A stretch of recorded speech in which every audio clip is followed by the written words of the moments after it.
बिस्मिल्लाहिर्रहमानिर्रहीम। अल्लाह ताला ने मोमिनीन की कुछ निशानियां बयान की हैं। ईमान वालों की निशानी है कि वो ज़मीन पर आहिस्तगी के साथ बड़ी आजिज़ी से चलते हैं, यानी वो तकब्बुर के साथ जूते पटखाते हुए अकड़ कर नहीं चलते, बल्कि इस ज़मीन पे खुद को रब का गुलाम और बंदा समझते हुए आजिज़ी के साथ चलते हैं। ईमान वालों की दूसरी सिफत है कि जब कभी इनका जाहिलों से वास्ता पड़ता है, यानी ऐसे लोग जो बात मानने के लिए तैयार नहीं होते, तो इनको बस दूर से सलाम करते हैं और इनसे बहस में नहीं उलझते। अल्लाह ताला फरमाता है कि दीन के मामले में किसी पर जबर नहीं है। अल्लाह ताला ने हक को गुमराही से बिल्कुल अलग करके बयान कर दिया है। जिसकी मर्जी है कबूल करे और जिसकी मर्जी है इनकार कर दे। ईमान वालों की तीसरी सिफत है कि अल्लाह ताला फरमाता है कि रहमान के बंदे वो हैं जिनकी रातें अपने रब के हजूर सजदे और कयाम में गुजरती हैं, यानी वो बंदे जो रातों में अपने रब को याद किए बगैर नहीं सोते। ईमान वालों की चौथी सिफत है कि वो लोग जो कहते हैं कि ऐ अल्लाह दोज़ख का अजाब हमसे फेर दे। बेशक दोज़ख का अजाब तो हमारे गले का फंदा है और हमारे ऊपर हर वक्त की लटकती हुई तलवार है, और बेशक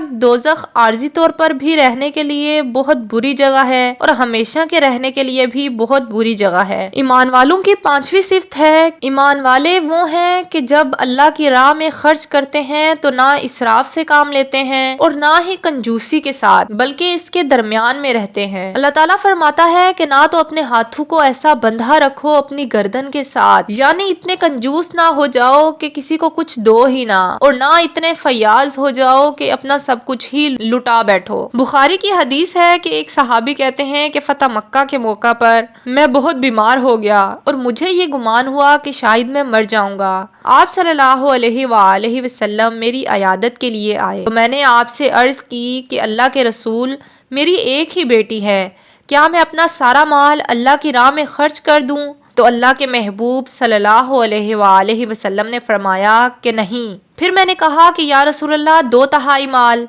तो आपने इजाज़त ना दी।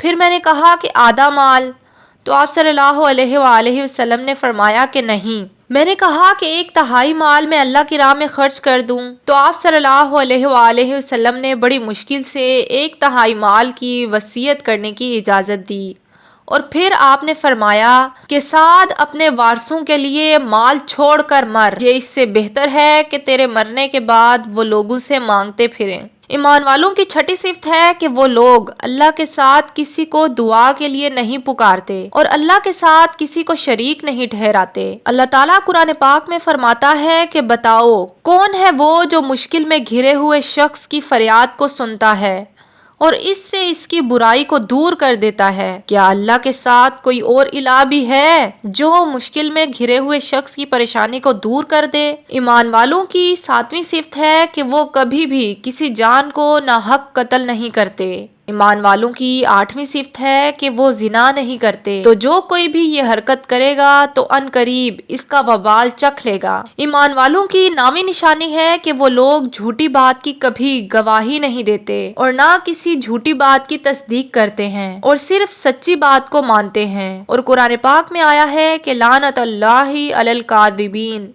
कि झूठे पर अल्लाह की लानत है।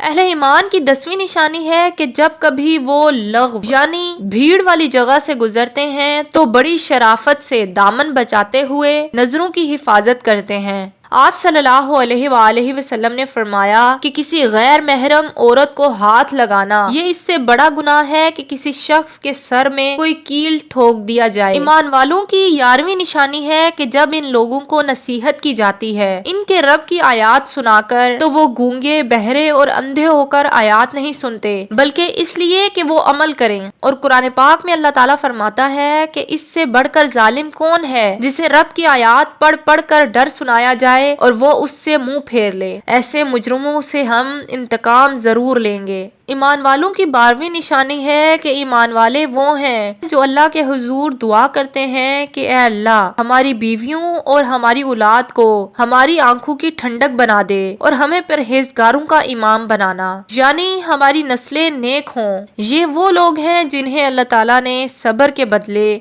जन्नत के बाला खाने दिए हैं।